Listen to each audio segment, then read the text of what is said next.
Hello everyone, and welcome to another episode of The Damage Report Under Lockdown. And it being Friday, I'm obligated to now present to you, the host of the Happy Half Hour, Brett Erlich. How's it going?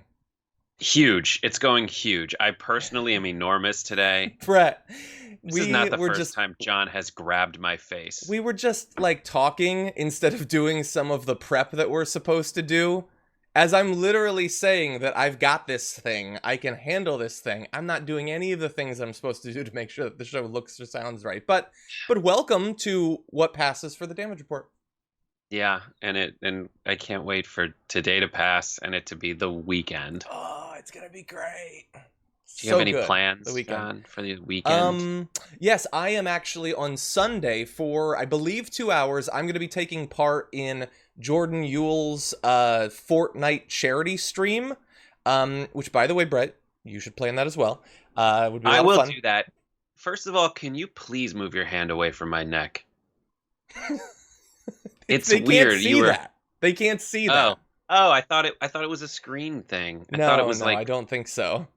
That's my trigger, by the way, on when I'm watching Being choked? Kelly and whatever, they're using the same screen capture technology as we are. Oh, yeah, And yeah. so many mouse infestations of just like giant triangles like by people's faces, Yeah. just holding them hostage. And it's like, someone please mouse off. I would love to play in that tournament. I was going to ask you about it. I'm going to DM the DM UHL. Jordan. Demand entry. Yeah, about the mouse thing. So we've talked previously about, obviously, even weeks into it, some shows trouble in, like, running things exactly like they'd want, necessarily. And this is just a small thing, and I don't know, honestly, what could be done. But so I watched Top Chef, and after Top Chef comes on, Watch What Happens Lives comes on, which had Karamo on, which is cool, because obviously, we have, new Karamo. And the host, his video/internet was a pile of butts. Like, how? You were already rich before this happened, let alone all the resources that can flow to you. How does it look that way? I don't get it. Karamo looked sharp, not just in the ways that he always looks sharp, but his video was sharp as well. I need to take a moment for the term pile of butts. I don't know if You know anyone. what I mean. I know John's not going to have it on the show today. He might. I don't know who his garbage person is. However, Alex Jones's video is circulating around the internet where he says he's going to eat his neighbor's asses. I'm going to eat their ass. That undersells that sounds like a pile of butts. Because he, in a rage, promises to eat your asses over and over, haul you up in a chain and eat your ass over and over. And I wasn't ready for that too. Yeah. He's like, and I'm half globalist on my father's side, if you know what I mean. I get it.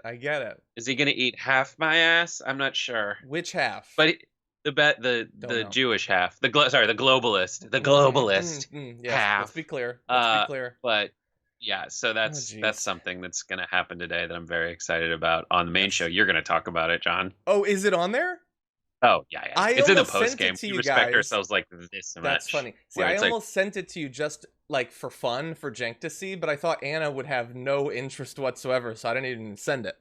No, Anna sent it to me this morning, and she's like, "Do you think John will be down to talk about this?" I love that we're both remotely questioning each other's interest in a story. Anyway, that should be fun. That's something to look forward to. There's an episode of Happy Half Hour. Yes, myself and J.R. Jackson drink survival drinks, and we make fun of the things we were talking about earlier, which is the setups that people have for the shows they're streaming remotely. So check that out. Awesome. And we've got a lot planned for this episode. It's an important day. We're going to be talking about what this day represents, what's happening around America. Both Biden and Donald Trump have responded to the Tara Reade allegations, so we're going to get to that. We've got some new polls, not looking great for Donald Trump. And if anything matters, if you can go to the bank on anything, it's polls on May 1st. Anyway, but it's fun. And we've got our garbage people of the week. I've got mine. Brett's got his. We've also got the community chosen garbage people. So we'll be going to all of those. By the way, super inside baseball, behind the scenes stuff, but this new system where I can see the comments is like throwing me, like I like to see the comments, but the new system, the way that it works internally, if you haven't had to moderate chat, is previously anyone who had been blocked or banned or hidden or whatever for spamming or for racism, I don't know, whatever, I wouldn't get it. Now I get it, but it's in italics, so it doesn't offend me as much. I don't know. It's a stupid system. Why would I want to see it? Why is it still Not being only presented that, but all the incentives when you design a UI for like the channel runners chat, you should probably just log out since you don't need it. You would just see the forward facing one. That's a good idea. But what it does is the incentives are reverse. Like for people who aren't the moderator, they want to minimize all that stuff. For people who are the moderator, they're like, here's the worst stuff that you could imagine. Yeah, and I would argue, like, hide it, show it. What do you want? If 19 out of 20 messages are in regular text and one is italicized, I'd argue you're drawing attention to it at that point. Yeah. Anyway, my favorite game each week is to see how long we can go to the Friday episode before talking about any news, but I guess at some point we have an obligation. And so, you know what, Brett? Why don't we do that? We got some like shout outs we got to do. We got some like programming notes, as Anna likes to say, but we'll get to that a little bit later on. Let's start off with the news. Today is May 1st. It is International Workers' Day, which is obviously a big deal in the US and internationally in every year, but today in particular, it's an important one for people who are exercising their rights and organizing around the horrendous conditions that were already existent before the pandemic, but have been made worse in some significant ways. Employees at Amazon, its subsidiary Whole Foods, Target, FedEx, and other companies have been forced to work in unsafe conditions at the front lines of the pandemic. Many will either stage mass sickouts or simply walk off the job Friday in various cities to demand time off, hazard pay, sick leave, protective gear, and cleaning supplies, according to the AP. Some of that has been, previewed in advance. There was a great write-up a few days ago on The Intercept about this. So this is a number of employees, thousands and thousands, at some of the biggest the biggest employers in the country, simultaneously walking out. We'll get to their demands in just a little bit, but first, Brett, I want to give you a chance to comment. It's absolutely terrifying. Even on our morning meeting for the show today, Jared was talking about because we all like the experience of going to Whole Foods or essentially like any supermarket that you would go to is you go out and you personally just have to be there for like 20 minutes. And you have your contaminated hand and you have your non-contaminated hand and you're tracking what you touched and what you're not touching. And you're there's some places have gone so far as to have like an arm grasper so you don't have to touch your hand to open the frozen food section. I haven't seen all of that. That's interesting. Yeah, so that's a really nice thing to do. Then you need to just make sure to wash your hoodie, which you should be doing anyway. #wash your hoodie. But everyone goes through their crazy crippling neuroses when they go for the 20 minutes that they'll be spending at the supermarket for the week or the 2-week span as people hoard. Now, imagine being the person who has to work there. Not only imagine being that person, but imagine what it must feel like to have to go into Whole Foods and they have an area where they screen you, take your temperature, reminding you, which is something you haven't forgotten by any means, that you have to be at work throughout this crisis. Yeah. And then the most contaminated place is the cashier's window. And they've put up these plexiglass things, but all of this is happening and you are quarantined in the contaminated area. The one place that everyone would like to close, but they can't because everyone needs to come there to get food to survive. That's why it's open. That's why it's essential.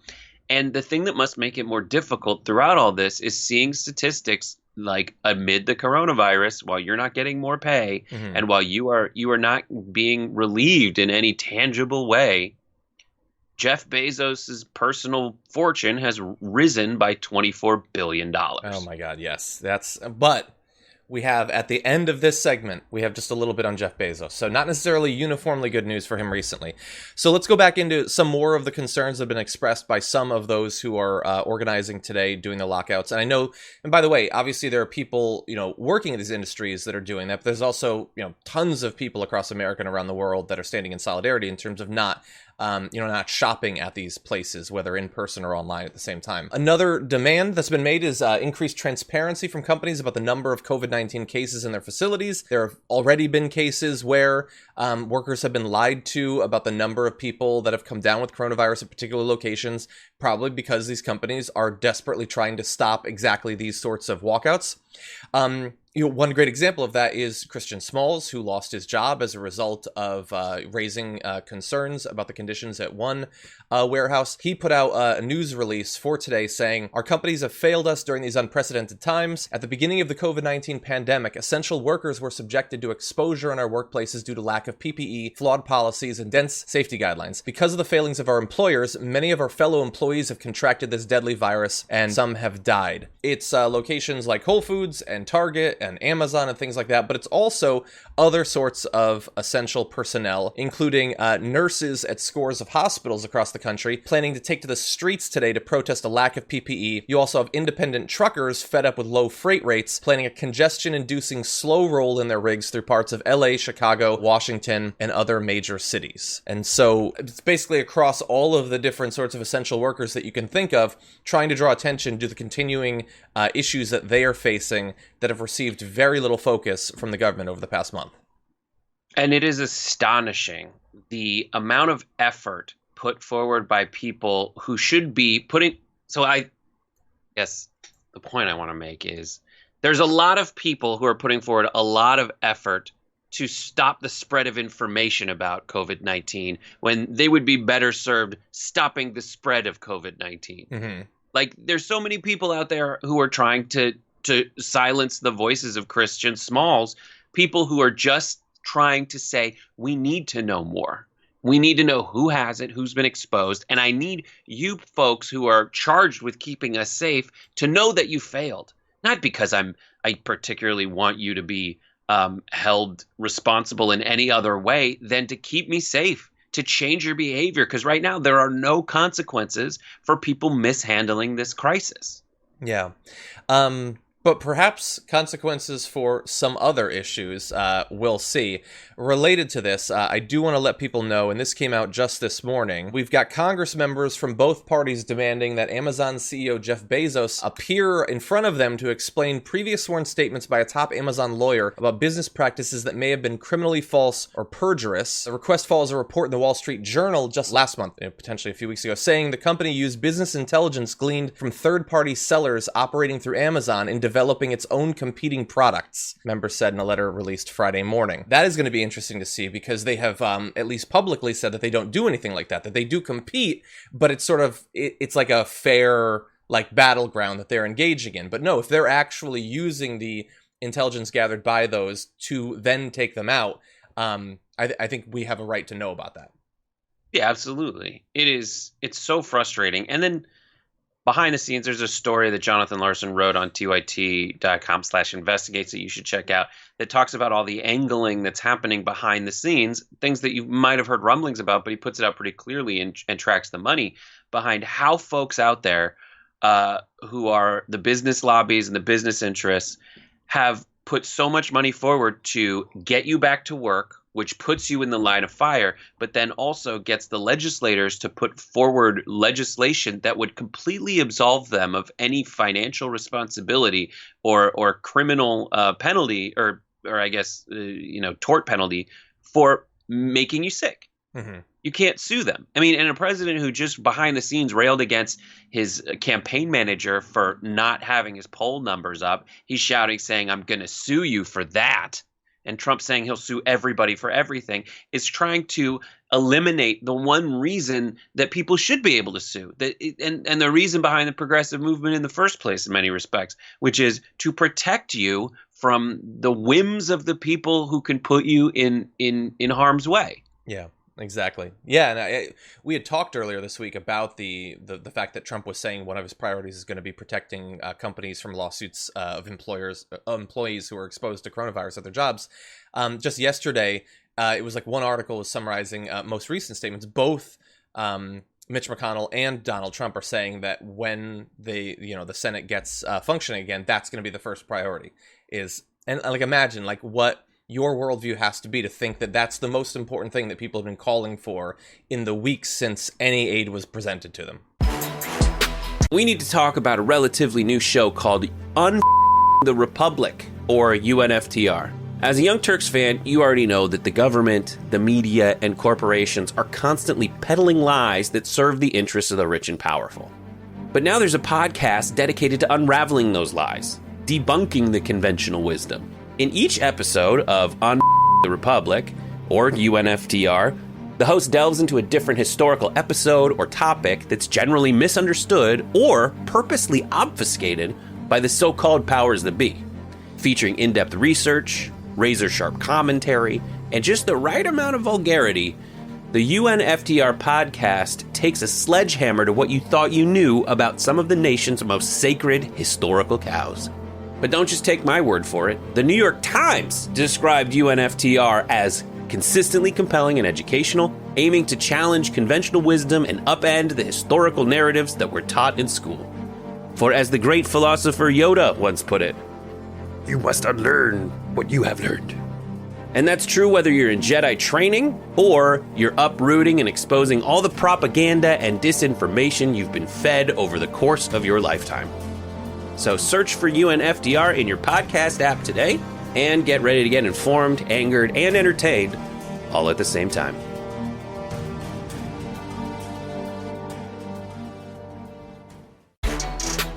For at least weeks now, people have been calling on Vice President Joe Biden to respond personally to the allegations that have been made against him by Tara Reade. Up until this point, his campaign has put out a statement. Female surrogates of his have come out and responded to it, including Nancy Pelosi yesterday.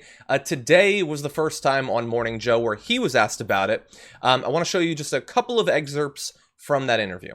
That you have said in the past that if a woman goes under the lights and talks about something like this, we have to consider that the essence of this is real. Is the essence of what she is saying is real? Why do you think she's doing this?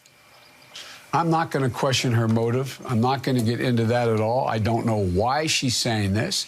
I don't know why after 27 years, all of a sudden this gets raised. I don't understand it. But I'm not going to go in and question her motive. I'm not going to attack her. She has a right to say whatever she wants to say, but I have a right to say, look at the facts, check it out, find out whether any of what she says is asserted or true. And based on the investigations that have taken place so far, to the best of my knowledge, by two major papers, they interviewed dozens of my staff members, not just senior staff, but staff members, I'm told, at least that's what they said, and yes. Nobody, this was not the atmosphere in my office at all. No one has ever said anything like this. So, Brett, that's the first section. We're going to have more. I will say that so Mika basically asks the same question a bunch of times, and I get it. You can't ask him just once, have him say it's not true, none of it's true, and then move on. Like, she kind of just cool. kept... Do you think baseball's coming back? Like, no, exactly. You can't really move. Well, that and if she had, it would have been incredibly frustrating. But it also, she didn't ask like a bunch of different questions. She kind of just said the same thing over and over again, and it kind of gave me the vibe. And I understand this is like me trying to like read someone's mind, that she, like as a member of the media, has been criticized for not talking about this previously. And they first talked about that, the criticism, before Biden came on. It seems like sort of like a defense. I'm taking this seriously by saying the same thing over and over again, but that can't get to anything new, anything true necessarily. So I found that to be a little bit frustrating, especially if this is going to be the place where the interview happens. I want it to be as good as possible. It's a weird position. It's that privilege that guys have where if, because of the legacy of sexism in workplaces throughout American history, like Mika Brzezinski's put in a very difficult position where she has to speak for all women. And guys don't ever really have to speak for all guys. White guys definitely don't have to speak for all white guys and all guys at all. But that's what happens. I mean, and everybody has to make decisions as to what's appropriate here. I think there's a lot to unpack. I think there is so much plaque built up on the pipe of justice and decency in America that there's so little room to really move around and function and figure out how to be the best person and live up to a good moral code here. Like, it's so messed up. And we point that out about like the principled stands. Everybody said that they were taking in mainstream media when talking about Kavanaugh. And if the reason you were doing that was taking a principled stand, then you need to take the same principled stand here, and you need to do the same ethics math. Just bring out that worksheet and say, what were my orders of operations here? How much, I mean, then you're in that area, and it's a weird area. So one point, from like a mental health perspective, you have to really figure out how you yourself are going to handle this. You have to communicate your options to yourself. Like, am I going to do ethics math? Am I going to compare from here's 0 transgressions, here's this person is actually better than the average, and here this person's way worse? Like, where does it fall? Now I'm trying to be dispassionate, but I'm belittling it because I'm taking a person's human experience of going through either what she says to have done or someone's making it up. Like, these are just our options, not what happened. And I'm assigning a point scale. Yeah. Essentially, that's what a lot of people are doing. Yeah. But then you have to you kind of have to appraise, like, are they taking a principled stand? And how much does that, if you're now doing an invective of mainstream media, what does that do to Tara Reid if what she says is true? And you have to, and I find myself sounding like a total jerk saying, if what she says is true at all, I don't know what to do. Well, yes, you're just trying to be fair and honest by saying that, because we don't know.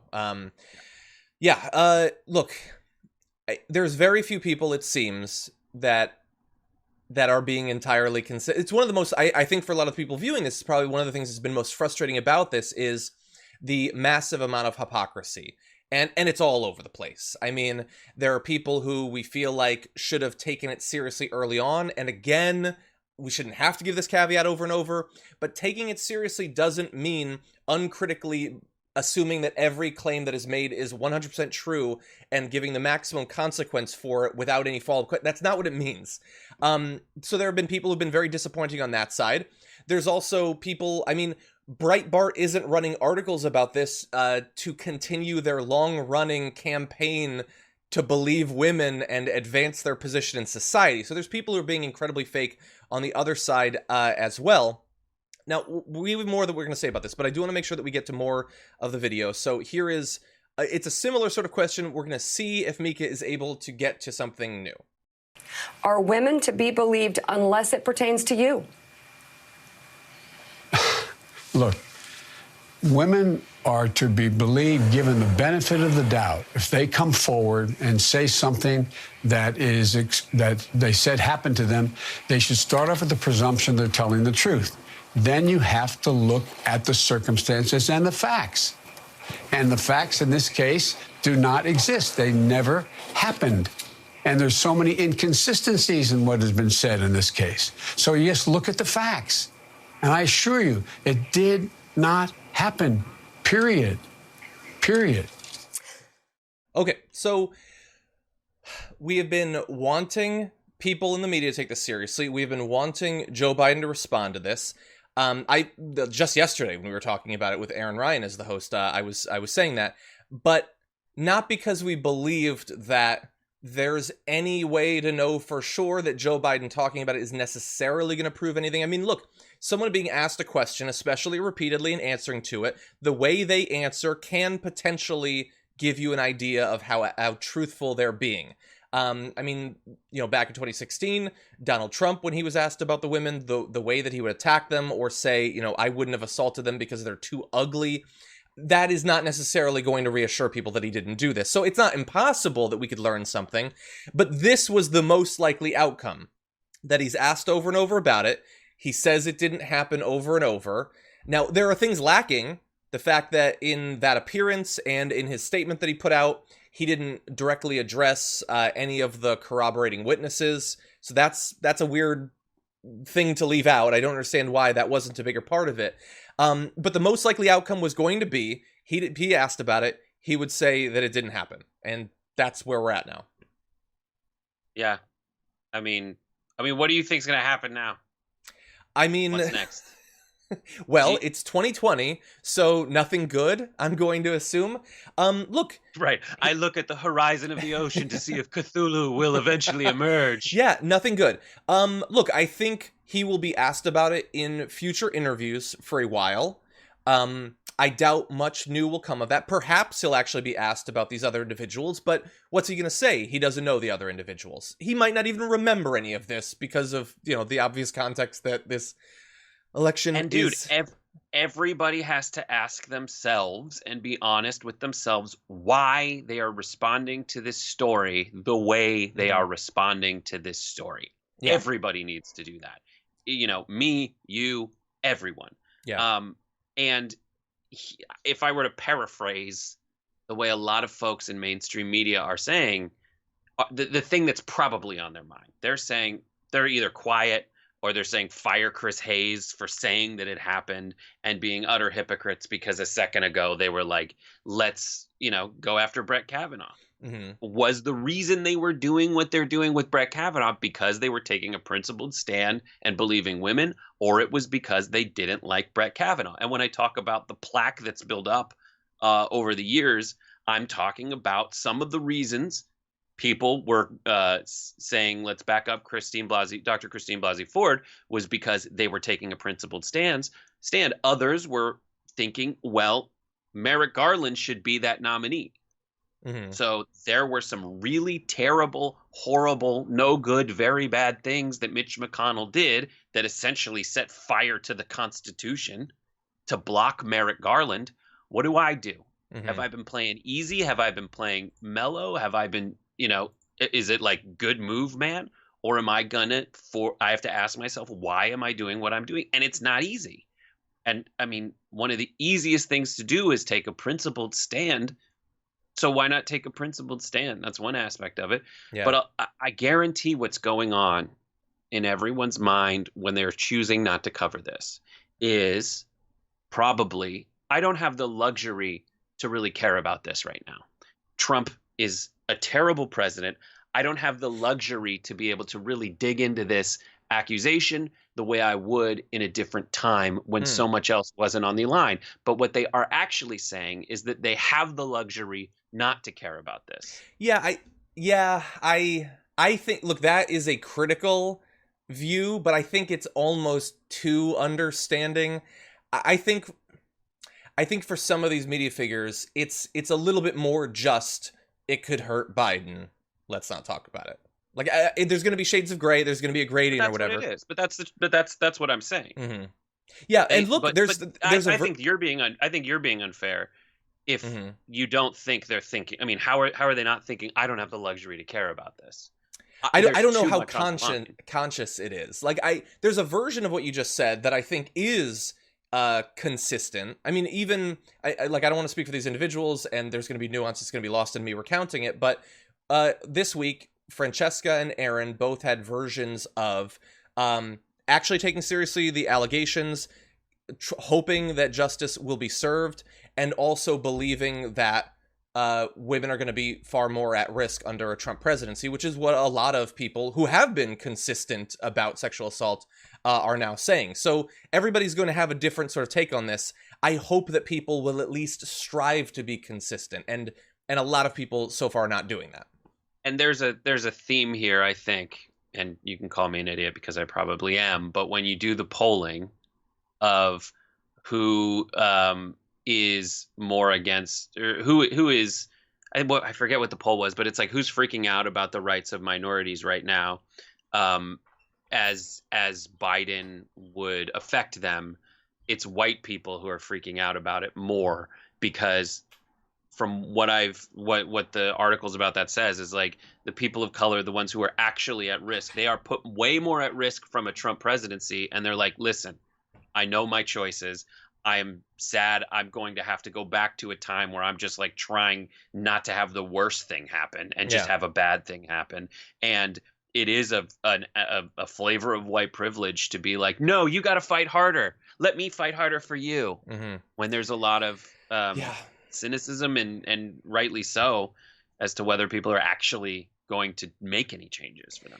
And by the way, I'm not going to call individuals, but I'm seeing with one eye in the chat versions of, why in her police report wasn't she more explicit about this individual thing, or why did she wait so long to confirm it, or why did she tweet in support of Biden? And I get why those things all real.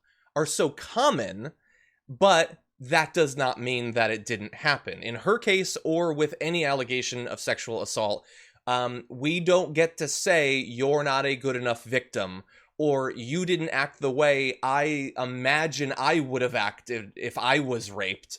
That's not a thing that I'm going to engage in. I would hope that no one engages in that. These are complicated situations. Yeah. And anyway, and probably what's going to happen is nothing. Yeah, probably nothing. What I will say, it's going to be made. I mean, we're not going to have an effect on it in the long run, I don't think. Mm-hmm. Call me someone who's given it. And Trump is going to, as we'll get to later, like selectively position himself to just create a little more inconvenience for Biden without creating comparatively more inconvenience for himself from an electoral standpoint. I use the word inconvenience because there's privilege baked into that. Yeah. So we're going to turn to his response to it in just a sec. I will say, look, we're going to continue to keep an eye out for developments in the case. I mean, there's some question about what records might be available to corroborate it. He says his personal records at the university wouldn't have anything about it. That seems sort of convenient. He says there's this other place that we could hypothetically find if there was the report, but those people are now saying we don't keep that sort of documentation. So, look, we're going to have to see. So, as there are developments, we will report on them. We will try to be fair and consistent. I care about this story because of the experience that Tara Reade says she went through and the seriousness of the allegations. It is not some sort of convenient political thing that I'm going to, use like Breitbart might be using right now. But I'm going to take it seriously in a way that they won't, even as they use it. Yeah, I'm with you. I understand. I believe you when you say that. We have been waiting to see what will Donald Trump say about the allegations that have been made against Joe Biden, and here is his first crack at it. And it's interesting. Your campaign and surrogates going after him pretty hard with regard to these allegations from Tara Reade. What do you say to Joe Biden? I don't think so. I don't think they're going after him hard with regard to Tara Reade. Allegations, and what do you say to Joe Biden? I don't know anything about it. I don't know exactly. I think he should respond. It could be false accusations. I know all about false accusations. I've been falsely charged numerous times, and there is such a thing. If you look at Brett Kavanaugh, this is an outstanding man. He was falsely charged. What happened with him was an absolute disgrace to our country. And I guess 3 of the 4 women have now admitted that. And of the 4th, give me a break. I mean, take a look. 36 years. That is, look, this is a fine man. I saw a man suffering so unfairly. I'm talking about Brett Kavanaugh. But I don't know. I can't speak for Biden. I can only say that I think he should respond. I think he should answer them. Okay, so that I was taken a bit by surprise by that response. He did not come out aggressively again. So you're not. So what were your thoughts when you saw that? Well, just because he didn't now doesn't mean he ain't gonna. Yes. All of Trump's ways of going about this is he's like, the guy's got till November if he allows the election to happen. So he's just going to see. He's a wait and see attitude to see, because Biden's coming out that today. That's his. It's so fresh. Trump has a daily venue, a multiple times daily through his Twitter and his fake press conferences, where he can control a narrative. He doesn't got to do it today. Yeah. And then just what are you implying? Like, obviously, is Trump self-aware enough to realize that if he goes after Biden for sexual assault claims, suddenly he opens himself up to criticism? You're asking yourself if Trump has a level of self-awareness, and if he does, cares about it? Cares about being a hypocrite, cares about putting forth a double standard just blatantly before America? No, he doesn't. Like, oh my God, let's see what he does. We know what he's going to do. The question is when. Yeah, see, I agree with your first part more than your second. Like, his concern over opening himself up to the same attacks, I don't know. I mean, look, he brought, Bill Clinton's accusers to the debate with Clinton. Like, I think he knows that those attacks are coming. I don't know. I think it's more biding his time and, waiting to see what happens. One thing I know for sure is that when he said there, I don't know anything about it. Come on. Yeah. Come on. No, of course how many does. people did you send to Ukraine to try to track down any bit of material about Joe Biden that you possibly can? But there's a woman who says that he raped her and you weren't interested enough to find out some basic details about it. That is, of all the things that are not true, that was the least true thing. I don't know if he has the exact tweet framed yet. Like, that's what he says when he doesn't have it ready. It's like, I don't know about that, but if I had to translate, if I had to do the Honest Press Conference's version of that, it's like, I don't have the actual tweet framed and ready yet, but I know it's going to be something about the media's double standard and how they're victimizing the people. And I'm going to try to pull some kind of equivalency between me and Joe Biden so it cancels out in your mind that we're all under assault. But in the meantime, this poor woman. Yeah, he does get to sort of pretend to have empathy that he definitely is not capable of actually experiencing. Yeah, he, at some point, maybe he's just going to have the surrogates do it. Maybe that's what it'll mainly be. But the idea that at some point there's not going to be an 11 p.m. tweet attacking Joe Biden about it or a comment on the debate stage, I've been saying from the beginning, and I will continue to say, that stuff is coming. It is too much. It is too good for him to not use that to attack Joe Biden, especially if he's worried about losing, if he feels like the polls aren't moving in the right direction. He is 100% going to do that. He might be sort of being careful now, which is noteworthy, but the attacks are already coming. They're just not coming from him necessarily. Behind the scenes, some of the polling data that's been coming out has apparently been grading on Donald Trump. When presented with polls being done by the RNC and other internal Republican organizations, he apparently responded recently by saying, "I'm not effing losing to Joe Biden," he reportedly said. This is on a call with Parscale, that's his campaign coordinator. According to multiple sources, he started cursing at him. He also apparently is threatening to sue him, which is interesting. I've never heard of somebody that feels like some temporarily bad polling is suable, and that if a person were to be sued, it would be your campaign manager. What? You don't have more of a direct control over your polling, Donald Trump, than the guy who's like working on your campaign? Right, but when he says I'm going to sue you, it's essentially I'm going to start a litigation that prevents me from paying you the money that I have agreed to pay you in the future, or that you already invoiced me for and I haven't done it. Like, that's specifically it. He is trying to do that thing where he's like looking over to see if there's a scratch on something he bought. So he's like, I get to keep it, right? But I'm not paying you because there's a scratch on it. Like, exactly. That's what he's doing. I ate the cake, but there was a hair on it before I ate it. Exactly. That's what it is. Yeah. Yeah. Now, he denies that happened. He says that he did not say that he was going to sue him. I guess the multiple sources are just making it up. And I'm not saying that he actually wants to. He doesn't have. He's got like a goldfish memory. Like, he experiences wild outbursts and emotional tantrums, and then he moves on. He hates people, and then he likes them again. It's all contingent on what they're doing for him in the moment. So it could have both happened, and he's best friends with him again.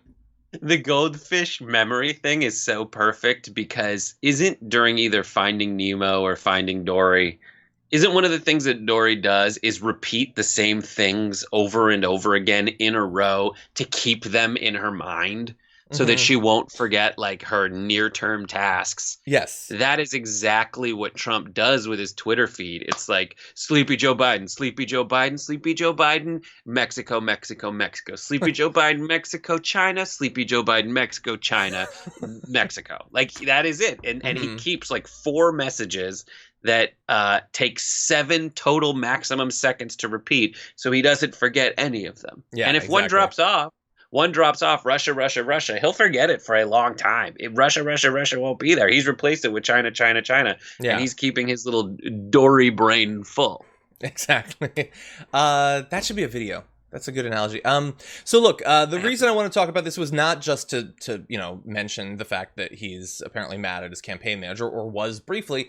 And it's not even that the polling necessarily matters too much. Just saying, here's a random poll about what's supposed to happen in November, that doesn't really mean anything.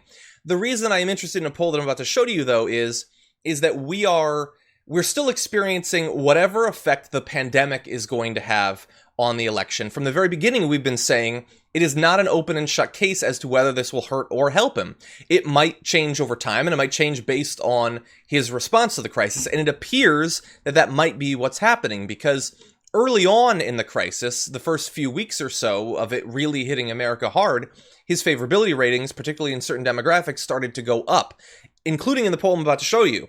But that has not maintained itself. And so currently, and by the way, this is a PRRI analysis. It is primarily interested in different religious demographics. Currently, 2/3 of white evangelical Protestants, nearly half of white Catholics, and 44% of white mainline Protestants hold a favorable view of Trump, a significant decline from their March 2020 rating, so in the early response to the coronavirus. There, he was 11% higher with white evangelical Protestants. He was 12% higher with white Catholics. He was, it looks like, 18 points higher with white mainline Protestants. Now, he's still doing well among these groups in general, but that is a very large shift to experience in a 6-week period, in a 4-week period, something like that. I love the term mainline Protestants. It's like, give me that Martin Luther. Give it right here. Just let me mainline some theses. Mm-hmm. But yeah, it's, first of all, I'm surprised. I get that, like, just because you are a Protestant doesn't mean that, you're technically a WASP, doesn't mean that you are a Republican one.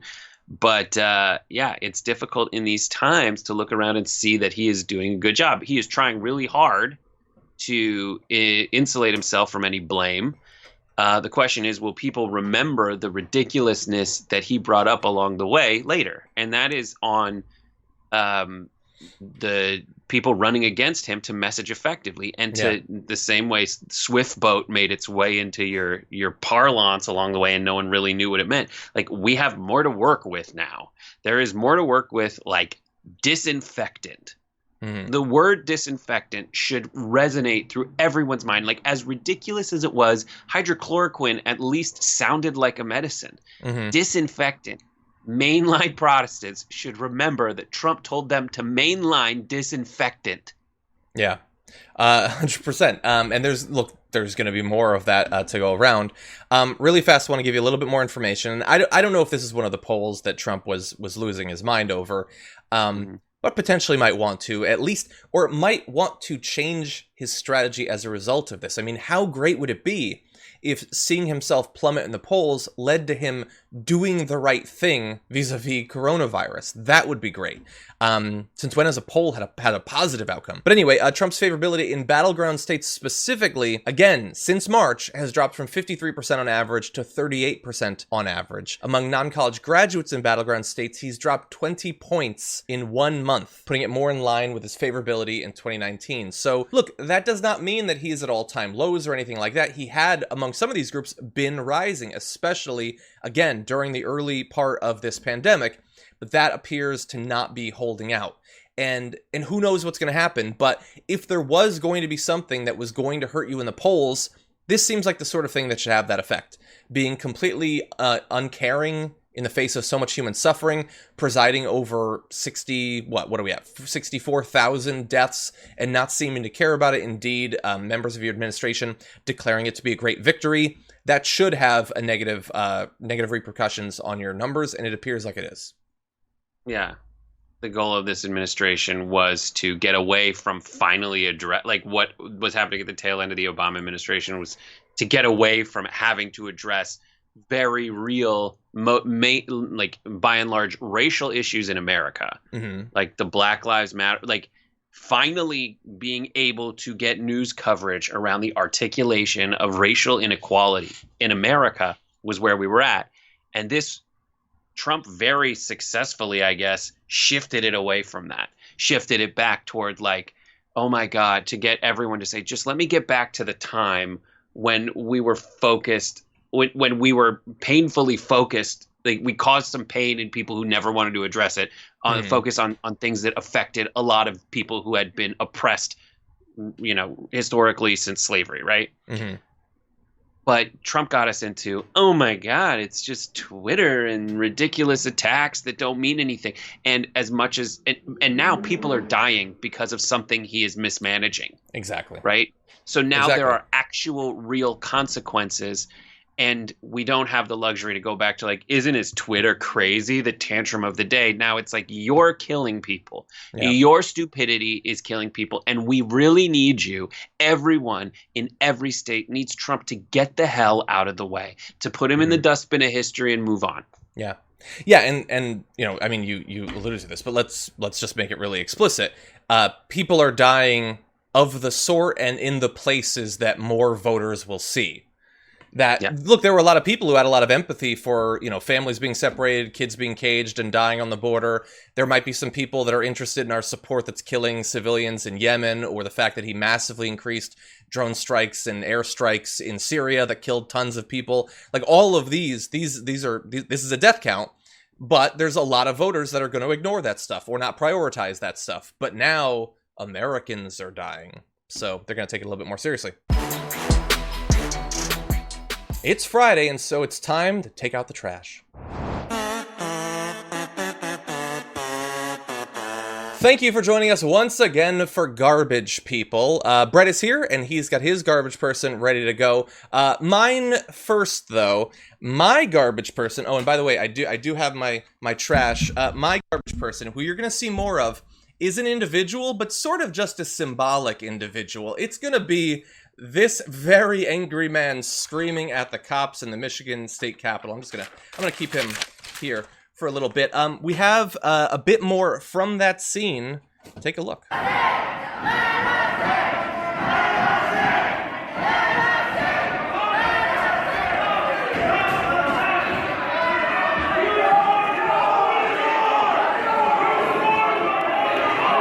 Okay, so just to be clear, my garbage people this week are going to be mainly the armed individuals of these anti-lockdown protests. These are going to be a collection of militia members, and there's some white supremacists mixed up in there, and there's some Proud Boys depending on where you go, and it's grifters and opportunists and extremists that they literally don't care at all about this pandemic, but they don't care about the protest in regard to the pandemic. They're here, as they always are, because they want to intimidate the government to make themselves feel strong, to have an effect on society, whatever. And potentially for some of them, as has been very clear, I mean, look at the write-ups of anti-extremist reporters, to spark some sort of civil conflict. Many of them have been very explicit about that. That's not the majority or anything like that, but they are willing to threaten people, endanger lives, imply that they're ready to start violence, literally in government. I mean, take a look at this picture. So there's a tweet from a state senator. Directly above me, men with rifles yelling at us. Some of my colleagues who own bulletproof vests are wearing them. I've never appreciated our sergeants at arms more than today. So you have legislators meeting as they are ringed above by guys with guns. It is a pull of a trigger away from the premise for The Handmaid's Tale, effectively, and the implication is there. Thankfully, they haven't started shooting yet, but how many of them are waiting for it, or waiting for a spark, honestly? Yeah, it's so stupid. When you have an assault, I don't know if this is fair to say, but like when you're that guy and you have an assault rifle, you are just, everything feels like an opportunity to just whip it out in front of people. Mm-hmm. Like, dude, just go get a big truck. Just go get a big truck and throw some truck nuts on it. Don't bring your assault rifle down to the Capitol. That got sent around to like our pitch channel that a bunch of people, the entire company could pitch stories for Mate Show. And the response that I saw that was the best is like, this is the epitome of white privilege. Like if you are any other race, creed, or color, and you go down to the state capitol with an assault rifle and full on military fatigues and a bulletproof vest, like you get shot on the way there. Mm-hmm. Someone that's dressed like that guy shoots you, period. And then it's not really clear whether you are ever going to get your day in court. Yeah. Whether your family will ever get the day in court to, avenge your death by availing themselves of the kinds of legal recourses that guy, that right winger in the militia with the AR-14, which stands for assault rifle gun, is availing himself of. They hate that so much when they say that. No, it does. And it's funny because they don't know that it stands for assault rifle. They don't. Why don't they know that? Just Google it, people. But anyway, yeah, there's the obvious racial component. I mean, the fact that they're spitting in the face of cops. These guys who say all the time, it's always the same thing. Respect the cops, respect the soldiers. I kind of feel like feeling strong and scary, so I am willing to spit in their face. And if it comes down to it, I will begin shooting them. I will shoot cops in the head during the civil war that I've been dreaming of my entire life. I mean, the fact that Donald Trump is tweeting that the governor should give in. So he says there's good people on both sides. There's good people. I mean, he's telling us who these people are right there. But think about it. If only there was a term for getting guns and implying that there might be violence to terrorize political figures into giving you what you want, there should be a term for it. That would be convenient right about now. What do you think, Brett? Well, I just think Trump is never concerned with leading America. He's only ever concerned with leading America in the polls. And he needs to lead. But all he's ever done, the only reason that the curve has flattened has nothing to do with Donald Trump, period. 100%. It is Trump has always looked, and I get some horns from the truck nut people out there. I don't know if you heard that, but Trump has only made decisions relative to the actions of other people who are taking this seriously. So when Gavin Newsom and Andrew Cuomo were like, we need to do something, we need to actually take action, that's when Trump changed his tune. And everyone else who is reasonable and respects the scientific method or just being careful, they're the ones that made the decisions. And now Trump is the one. And then Trump was the one who was like, I'm going to try to win this political battle and then also position myself strategically. So it is revealed to everyone with a brain that the only thing I'm trying to do is win in November. Yeah. And so instead of making good decisions, he's really put himself in a very transparent position for me, because I follow the news, where he says to Democratic governors, you really need to appease my base.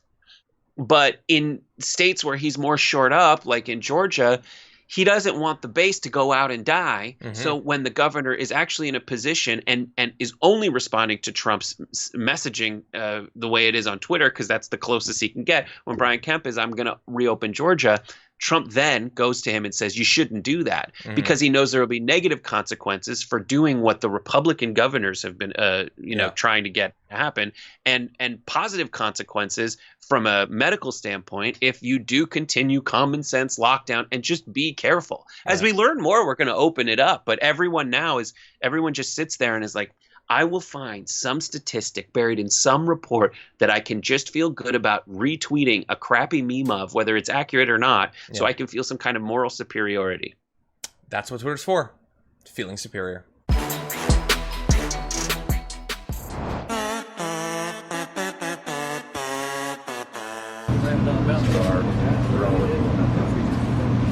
How about you? I for the same time we lived here about 2.5 years. Where'd you come from? I came from here,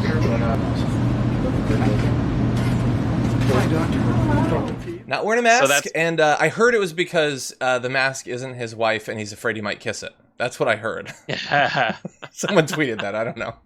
So that's your garbage person, Mike Pence? That's my garbage person, Mike Pence, not just because of the original action, but for everything that has happened since then that has proved that he is the garbagiest of garbage people. His wife, Karen Pence, went on Fox and did an interview and was asked about the whole mask incident. And here's her response. First, she says, "That's a great question. I'm glad that you asked me." Mother, it seems like I'm glad that you asked me. It's like, the reason you're on is to talk about that lady. Yeah. And they told you they would ask you about that. And she's like, just do me the courtesy of not calling me an idiot by saying, oh, wow, I guess, yeah, we aren't going to talk about my recipe for pies and the sexual positions my husband and I do not. Anyways, she says, it was actually after he left the Mayo Clinic that he found out that they had a policy of asking everyone to wear a mask. So, someone who's worked on this whole task force for over 2 years is not someone who would have done anything to offend or hurt anyone or scare anyone. I'm glad that you gave me the opportunity to talk about that. Again, so stupid. But she says he found out that they had the policy of asking everyone to wear a mask after he left for the Mayo Clinic.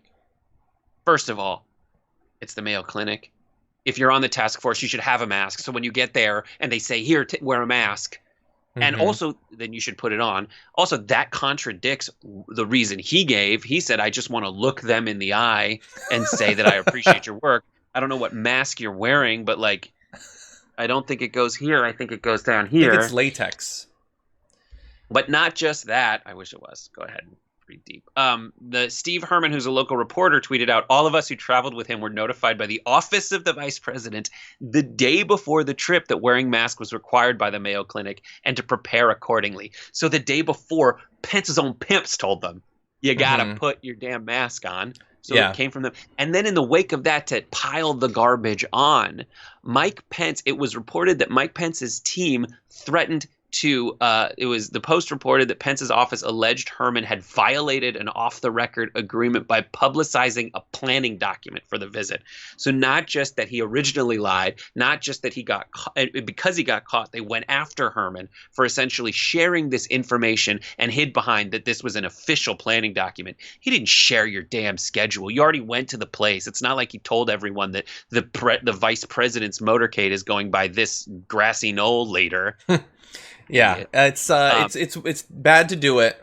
It's garbagey to continue to lie about it. Just put on a mask.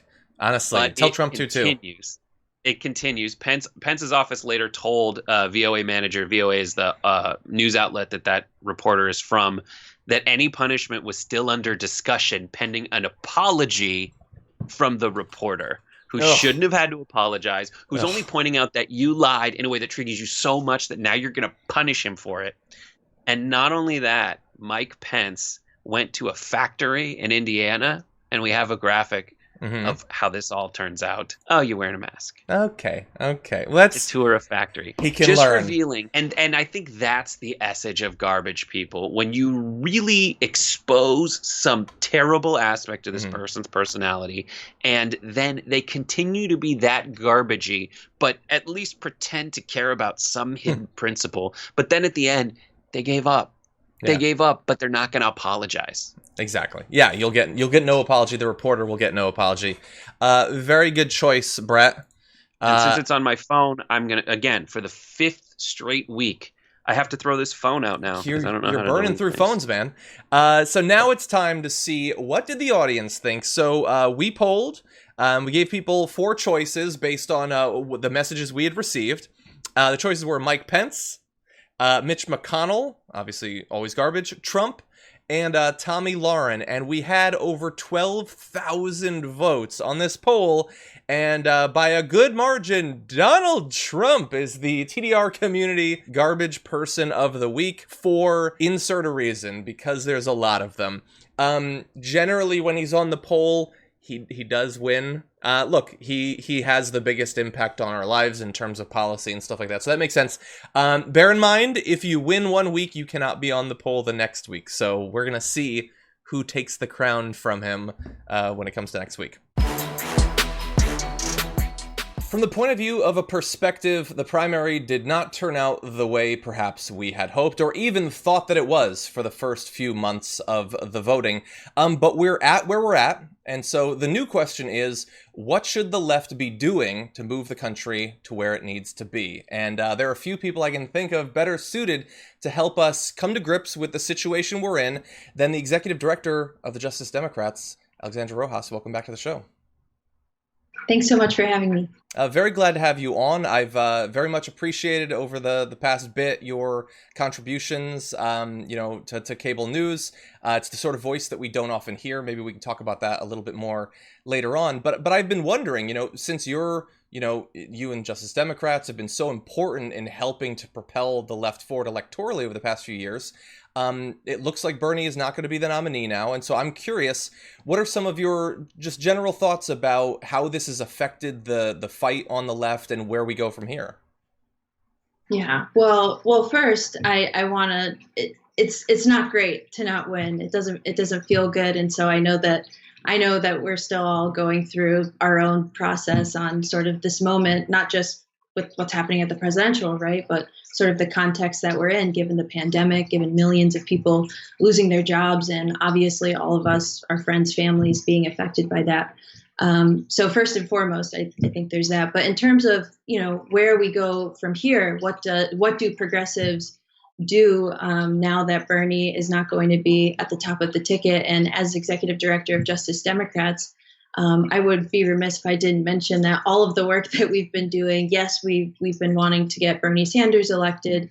We want to defeat Donald Trump, but it's also really critical for us to pay attention to what's happening in Congress. And we can see right now, in light of the pandemic, how critical it is that we elect a new generation of leaders that are going to fight like hell to center poor and working people, because they're getting left behind in all of the legislation and from where it could be. So I think that, one thing for progressives to think about, especially as we think about not just in November, but in the long term, is how do we build a bench of leaders in Congress who are going to really hold the line on critical issues like the ones that we're facing right now, but the ones that we know we're going to be facing in the future. So there's progressives like Jamal Bowman, who are running out in New York's 16th district. He's going up against someone like Elliot Engel, who's a corporate Democrat, where I think that we have, a small amount of volunteer energy, a small amount of small dollars compared to the presidential race, where there's hundreds of millions, right, being spent. These races, we can really turn the needle and build out what we're seeing with what the squad is being effective in doing right now.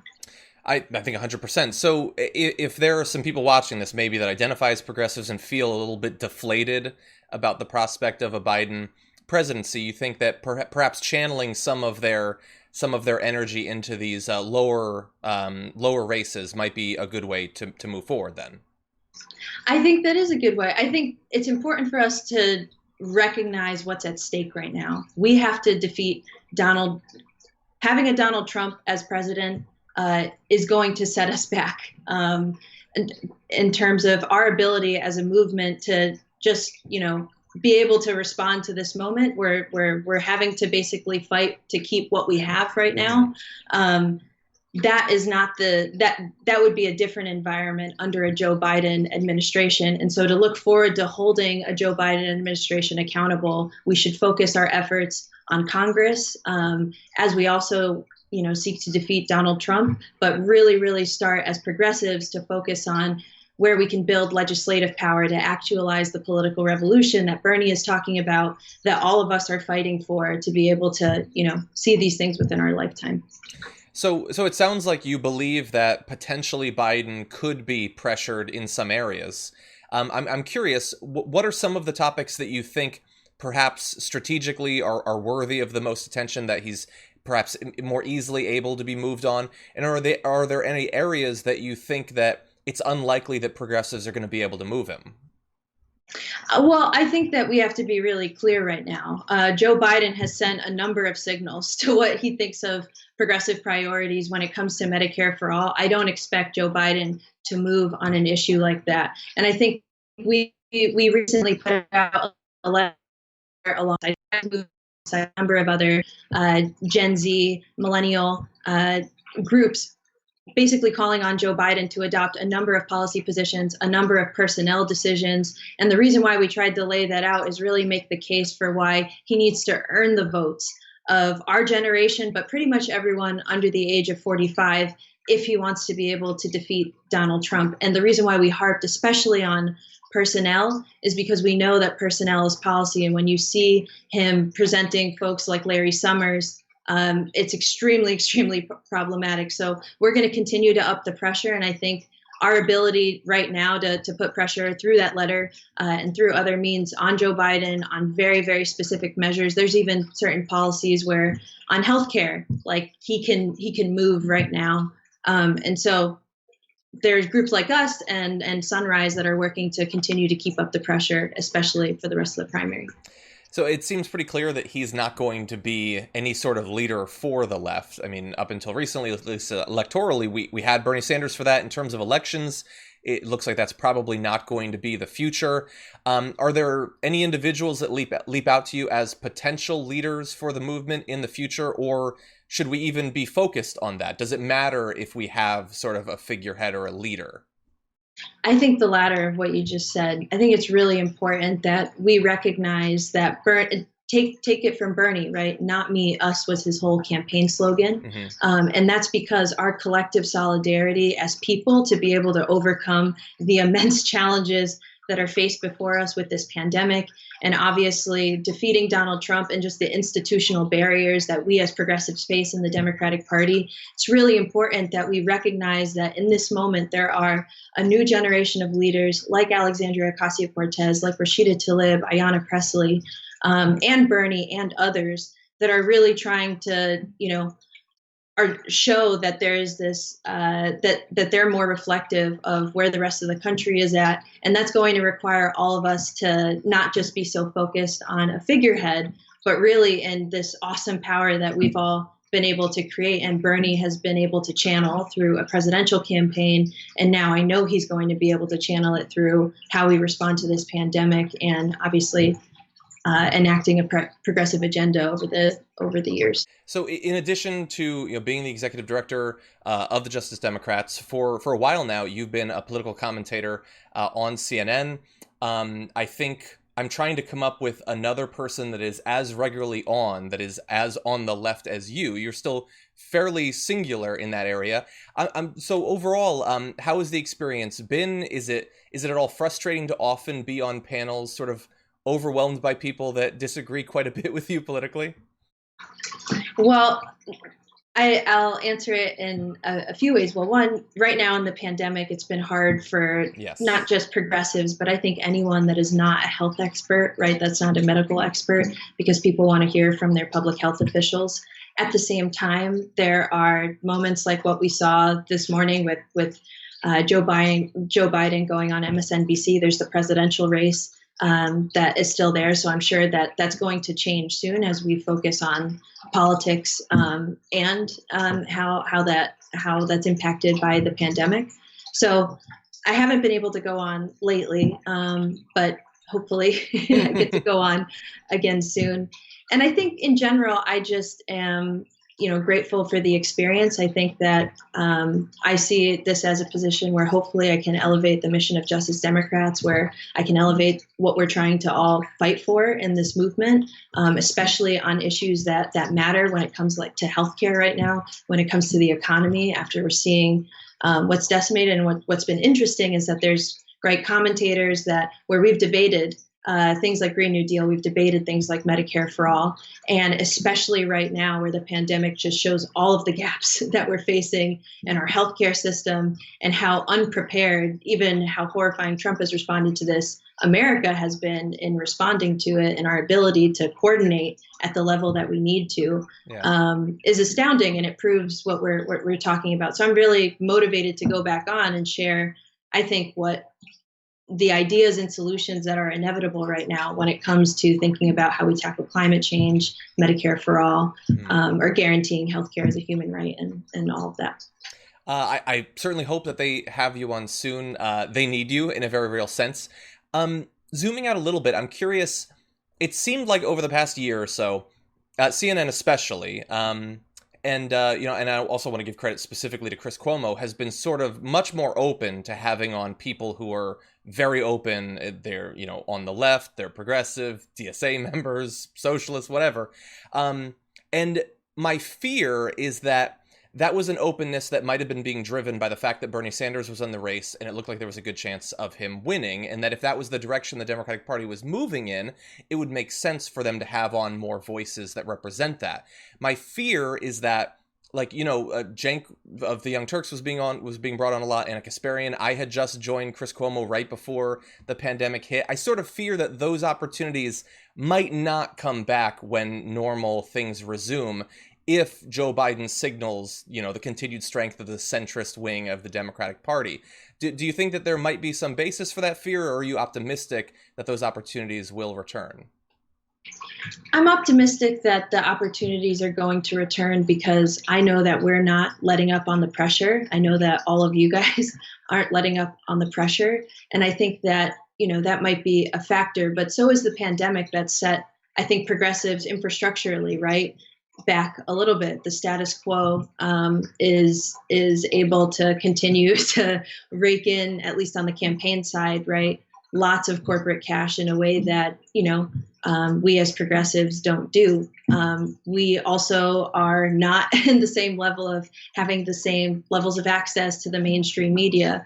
But I'm confident that as we move forward for this process, right, and we not only focus on the presidential, but we focus on Congress, that we're going to have to make them pay attention to these races, which is why, again, don't mean to be cheesy, but it really does matter. Marie Newman was a Justice Democrat that was just elected recently in Illinois, defeating Dan Lipinski. In the last week and a half, I believe that Sunrise, the folks on the ground, and our team, we made over 200,000 calls, and we were able to win that election by turning our base out. And so it really, really matters where you put your dollars right now, where you put your volunteer energy. Don't watch Netflix, or at least watch it, but also phone bank for some of these candidates where it really is going to make up the difference and go a long way. And it'll feel really good connecting with voters right now to check in, to see how they're doing amidst all of this, to see how their families are doing, and let them know that there's an incredible progressive that is fighting for them, hopefully come 2020. And finally, on the media, we've got Biden, and there's a lot of news, some of it old, some of it new, that does not necessarily always reflect very positively on Joe Biden. And it has seemed, especially recently, like for instance, with the allegations that have been made against Joe Biden by Tara Reid, that the media was very hesitant to directly address this news, especially until the primary appears to have been wrapped up. It appears, as an outsider, that they might take it seriously hypothetically internally, but if covering this news is going to make the chance of him beating Donald Trump a little bit lower, that they might not be willing to engage with that, which I get strategically why they might think that, but I care about the truth, and I care about the experience of these individuals, and so I want to make sure that their stories are told. Do you think that the media might shy away from certain topics if it raises the chance of getting Donald Trump elected? What do you think about that? Well, I think that the media right now is going to chase where the story is, and so there's obviously MSNBC had the interview with Joe Biden this morning where they pressed on a lot of these questions, and I think that it's totally, like what you said, it is your responsibility to follow the news and verify its legitimacy. And I think especially in moments like this for the Democratic Party, we can't be hypocritical on our commitment to saying that when we believe women, we do. So I think that the media definitely has a lot of responsibility in how they cover this, and each network is doing their own things, but I think it's journalists' responsibility right now to cover it as accurately as possible and not insert the dynamics of the presidential race. Okay. Alexandra Rojas, as always, we appreciate you joining the show, and we couldn't value more the work that you do with Justice Democrats, but also for representing the left on CNN. So thank you again. Thank you.